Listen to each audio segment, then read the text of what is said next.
অরূপ সুজিত চুনোপুটি সব খেয়েছে হাওয়াই চটি। আপনারা দেখে নিয়েছেন মেসি কাণ্ডে কি হয়েছে। আজকে বিরোধী দল নেতা যুবভারতীর সামনে গিয়ে বিক্ষোভ দেখিয়েছেন। শুধু মেসি কাণ্ড নয়, এই রাজ্যে 2016-র পর থেকে এমন কোন জিনিস ঘটেনি যেখানে তৃণমূলের দুর্নীতি নেই। এমন কোন চাকরি নিয়োগ হয়নি যেখানে তৃণমূল দুর্নীতি করেনি। কিছু প্রকাশ্যে এসছে, কিছু প্রকাশ্যে আসেনি। 26,000 শিক্ষকের চাকরি বাতিলের দগদগে ঘা এখনো শুকায়নি। নতুন করে পরীক্ষা নেওয়া হয়েছে, তারপরেও এই অযোগ্য অপদার্থ যে সরকারটাকে আমরা আমাদের মাথায় বসিয়ে রেখেছি, তাদের অযোগ্য অপদার্থ চোর এসএসসি এখনো কাউকে নিয়োগ দিতে পারেনি। কারণ সেই নতুন করে 2016-র পরীক্ষা 2025-এ 9 বছর পর নতুন করে নেওয়ার পরেও এতটাই ঘোটালা রয়েছে তার মধ্যে, এখনো কাউকে নিয়োগ দেওয়া যায়নি। তার মধ্যেই আবার জিটিএর 313 জন শিক্ষকের চাকরি বাতিল হয়ে গেল। নির্দেশ দিয়েছেন কলকাতা হাইকোর্টের বিচারপতি বিশ্বজিৎ বসু। মাঝে অবশ্য 32,000 প্রাথমিক শিক্ষকের চাকরি থেকে গিয়েছিল। সবাই বুঝতে পেরেছেন যে এই বিচারকদের আবেগে সেই চাকরিটা থেকে গিয়েছিল, যেটা সুপ্রিম কোর্টে টিকবে না। সুপ্রিম কোর্টে যেমন 2016 সালের পুরো প্যানেল বাতিল হয়ে গেছিল, যেমন আজকে কলকাতা হাইকোর্টে এই যে জিটিএর 313 জন দাগি শিক্ষকের চাকরি বাতিল হয়ে গেল, তেমনি সুপ্রিম কোর্টেও এই 32,000 প্রাথমিক শিক্ষকের চাকরি বাতিল হয়ে যাবে। কোনো বিচারপতিকে ম্যানেজ করে তার আবেগকে কাজে লাগিয়ে এই চাকরি টিকবে না। শুধু ভোট পর্যন্ত মমতা বন্দ্যোপাধ্যায় সরকারকে একটু আড়াল করে রাখার চেষ্টা। এই 32,000 প্রাথমিক শিক্ষক যারা আজকে তৃণমূলের নামে জয়ধ্বনি দিচ্ছে, তাদের মধ্যেও অনেকেই জানে যে আমাদের চাকরিটা থাকবে না। আজকে কি হলো?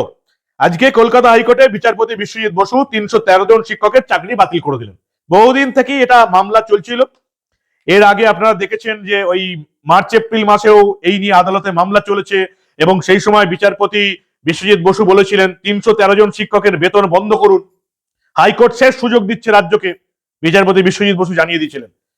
এই অভিযোগে কাদের বিরুদ্ধে এফআইআর হয়েছিল জানেন? প্রাক্তন শিক্ষামন্ত্রী পার্থ চট্টোপাধ্যায়, জিটিএ নেতা বিনয় তামাং, তৃণমূল ছাত্র পরিষদের নেতা তৃণাঙ্কুর ভট্টাচার্য, যিনি প্রতিদিন এসে টিভি মিডিয়াতে বারফাট্টাই মানেন, সেই তৃণাঙ্কুর ভট্টাচার্যের নামও এই জিটিএ শিক্ষক নিয়োগ দুর্নীতি কাণ্ডে নাম রয়েছে। তৃণমূল থাকবে আর দুর্নীতি থাকবে না, এটা কখনো হতে পারে না। কিন্তু আপনারা আর কতদিন দেখবেন এরকম তৃণমূলকে দুর্নীতি করার সুযোগ নেবেন, যে টাকা পয়সার বিনিময়ে আপনাদের ছেলে মেয়েদের চাকরি ছিনিয়ে নিয়ে অন্য কাউকে বেছে দেবে? কতদিন আপনারা সহ্য করবেন? ফলে এই বিশ্বজিৎ বসু এবার তখনই জানিয়েছিলেন 313 জনের বেতন বন্ধ করুন। রাজ্য সরকারের বিরুদ্ধে সিআইডি তদন্তের নির্দেশ দিয়েছিলেন, পরে সিবিআই তদন্ত হয়, এবং রাজ্য যে রিপোর্ট দিয়েছিল, এবং সবচেয়ে যেটা বড় কথা, এই মামলাটা পার্টিকুলারলি সবচেয়ে যেটা বড় কথা, একমাত্র ব্যতিক্রমী এই ঘটনাটাতে, এই শিক্ষক নিয়োগ দুর্নীতিতে অভিযোগ করেছিল রাজ্যের স্কুল শিক্ষা দপ্তরের সচিব। অর্থাৎ মমতা বন্দ্যোপাধ্যায়ের সরকারের স্কুল শিক্ষা দপ্তর, তার সচিব বিধাননগর উত্তর থানায় এফআইআর দায়ের করেন এই শিক্ষক নিয়োগ দুর্নীতি কাণ্ডে। পরবর্তীকালে রাজ্য সরকার নিজে জানিয়েছিল, ভালো করে শুনুন মন দিয়ে, মমতা বন্দ্যোপাধ্যায়ের সরকার নিজে জানিয়েছিল জিটিএ শিক্ষক নিয়োগ দুর্নীতি কাণ্ডে প্রায় 850 জনের বেআইনি নিয়োগ হয়েছে। তার মধ্যে 313 জনের নিয়োগ শেষের পর্যায়ে হয়েছে। এই 313 জনের মাইনে আগেই বন্ধ করার নির্দেশ দিয়েছিল কলকাতা হাইকোর্ট। সেই 313 জনের চাকরি আজকে বাতিল হয়ে গেল, এবং বাকি যে 500-550 রইল তাদের চাকরিও চলে যাবে। বিশ্বজিৎ বসু পরিষ্কার জানিয়ে দিয়েছেন যে জিটিএর নিয়ন্ত্রণাধীন অঞ্চলে বেআইনিভাবে নিয়োগের অভিযোগ উঠেছে। এই মামলায় নাম জড়িয়েছে পার্থ চট্টোপাধ্যায়, তৃণমূলের যুব নেতা তৃণাঙ্কুর ভট্টাচার্য। এই মামলা হাইকোর্টে গেছে, সুপ্রিম কোর্টে গেছে, সিআইডি তদন্ত হয়েছে, সিবিআই তদন্ত হয়েছে, এখন আবার সিআইডি এটা তদন্ত করে দেখবে কি হবে তদন্ত করে। গোটা বাংলার মানুষ জেনে গেছে আর 4 মাস পরে ভোট, এবং এই চোর দুর্নীতিবাজের সরকারটা আবার ভোটে দাঁড়াবে, এবং ভোটে জেতার জন্য যত রকম পারবে চেষ্টা করবে, নিজেদের পুলিশকে কাজে লাগিয়ে, প্রশাসনকে কাজে লাগিয়ে। কিন্তু বাংলার মানুষকে এই চোর দুর্নীতিবাজ দলটাকে আর ভোট দেবে? জিটিএ শিক্ষক নিয়োগ কাণ্ড, 313 জনের চাকরি চলে গেল, আরো 500 থেকে 550 জনের চাকরি চলে যাবে। এবং এখানেও রাজ্য সরকারের অভিযোগ অনুযায়ী প্রাক্তন শিক্ষামন্ত্রী পার্থ চট্টোপাধ্যায়, ছাত্র পরিষদের নেতা তৃণাঙ্কুর ভট্টাচার্য সহ আরো অনেকের নাম আছে, সব তৃণমূল নেতাদের নাম আছে এই পাহাড়ের শিক্ষক নিয়োগ দুর্নীতি কাণ্ডে।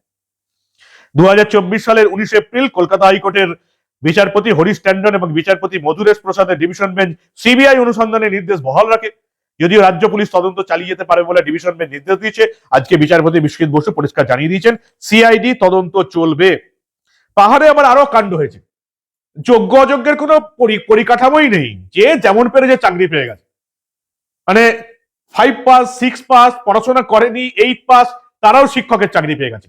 কোটি কোটি টাকার দুর্নীতি, যেমন এখানে জিটিএ যারা আছেন এই বিনয় তামাং তারা আছেন, এবং সেই সঙ্গে তৃণমূলের এই পার্থ চট্টোপাধ্যায় এবং তৃণাঙ্কুর ভট্টাচার্যের মতন নেতাদেরও নাম উঠে এসছে, যারা এই তৃণমূল দলটার সবচেয়ে বড় সম্পদ। এখন এই চোর দুর্নীতিবাজ দলটাকে আপনারা আর কতদিন পুষে রাখবেন এই রাজ্যের মাথায়, সেটাই হচ্ছে দেখার। এই কাণ্ডে শিক্ষাগত যোগ্যতা কি, এই প্রশ্ন উঠে গেছে যে যাদের শিক্ষকতা করছে তাদের যোগ্যতা কি। 313 জন শিক্ষকের চাকরি বাতিল হয়ে গেল, এখনো 500 থেকে 550 জনের চাকরি বাতিলের মুখে। আর যেটা বেঁচে গেল বলে তৃণমূল হইচই করছে, এই রাজ্যে 32,000 প্রাথমিক শিক্ষক, তাদের চাকরিও সুপ্রিম কোর্টে চলে যাবে। এবং সেটা বিধানসভা ভোটের আগে হয় নাকি বিধানসভা ভোটের পরে হয়, সেটাই এখন দেখার। যে সমস্ত 32,000 শিক্ষক চাকরি থেকে গেল বলে তৃণমূলের জয়ধ্বনি করছে, এই চোর দুর্নীতিবাজ তৃণমূলটাকে সাপোর্ট করছে, সেই শিক্ষকদের চাকরিও থাকবে না, সুপ্রিম কোর্টে তাদের চাকরিও থাকবে না। আজকে তার প্রমাণ, 313 জনের চাকরি চলে গেল। কি বলবেন আপনারা? কতদিন সহ্য করবেন? পরিবর্তন ছাড়া আমাদের ছেলেমেয়েরা চাকরি পাবে না। পরিবর্তন ছাড়া এই রাজ্যে যোগ্যরা চাকরি পাবে না। কারণ এই রাজ্যে টাকার বিনিময়ে অযোগ্যরাই চাকরি পাবে। কারণ যেখানে তৃণমূল সেখানে দুর্নীতি, যেখানে নিয়োগ বা যেখানে কামাইয়ের সম্ভাবনা সেখানেই দুর্নীতি। একটা রাজ্য সরকার, তার দল, তাদের নেতা মন্ত্রী বিশ্বের বিখ্যাত ফুটবলার মেসিকে নিয়েও দুর্নীতি করে দিল। 250 থেকে 300 কোটি টাকার দুর্নীতি। ভাবতে পারছেন? 20 টাকার জলের বোতল 200 টাকায় বিক্রি করে দিল। আর বাকি সব জায়গায়, যেখানে দেখলাম আমি, দিল্লি, হায়দ্রাবাদ, মুম্বাই, সব জায়গায় জলের জন্য বিনা পয়সার কাউন্টার রাখা হয়েছিল। এই চোর দুর্নীতিবাজ দলটাকে আর কতদিন ভোট দেবেন? কোন সুস্থ, সভ্য, স্বাভাবিক, শিক্ষিত মানুষ কখনো তৃণমূলকে ভোট দিতে পারে না। আর এত কিছু দেখার পরেও একের পর এক শিক্ষকের চাকরি চলে যাচ্ছে, সমতলেই হোক আর পাহাড়েই হোক। এত কিছু দেখার পরেও যারা এই চোর দুর্নীতিবাজ দলটাকে ভোট দেবে, তাদের গায়ে মানুষের চামড়া আছে বলে আমি মনে করি না। আর যারা তৃণমূলকে ভোট দেবে 2026-এর বিধানসভা নির্বাচনে, এই সমস্ত চুরি দুর্নীতির পাপের ফল তাদেরকেও এই জন্মেই শোধ করে যেতে হবে। যারা তৃণমূলকে ভোট দিয়ে এই রাজ্যের মাথায় আবার রাখার চেষ্টা করবে, তাদেরকেও তৃণমূলের এই চুরি দুর্নীতির পাপের কর্মফল পেতে হবে, এই জন্মেই শোধ করে যেতে হবে। কি বলবেন আপনারা? পরিবর্তন করতে পারবে বাংলার মানুষ? বাংলার মানুষ যেভাবে জেগে ঘুমিয়ে আছে, এই জেগে ঘুমিয়ে থাকা অবস্থায় জেগে উঠতে পারবে মনে হয় আপনাদের? এসআইআর হচ্ছে, 58 লাখ লোকের নাম বাদ চলে গেছে। 30 লাখ লোকের নামও ছিল না, বাবা মায়ের নামও ছিল না, তারাও বাদ চলে যাবে। যাদেরকে হিয়ারিং এ ডাকা হবে, অধিকাংশ লোক হিয়ারিং এ আসবে না, তাদের নামও বাদ চলে যাবে। 1 কোটির ওপর ভুয়ো ভোটারের নাম বাদ চলে যাবে। মমতা বন্দ্যোপাধ্যায় সরকার চতুর্থবারের জন্য এই রাজ্যের ক্ষমতায় না আসলে সেটা এই রাজ্যের পক্ষে মঙ্গল, দেশের পক্ষে মঙ্গল। কি বলেন আপনারা?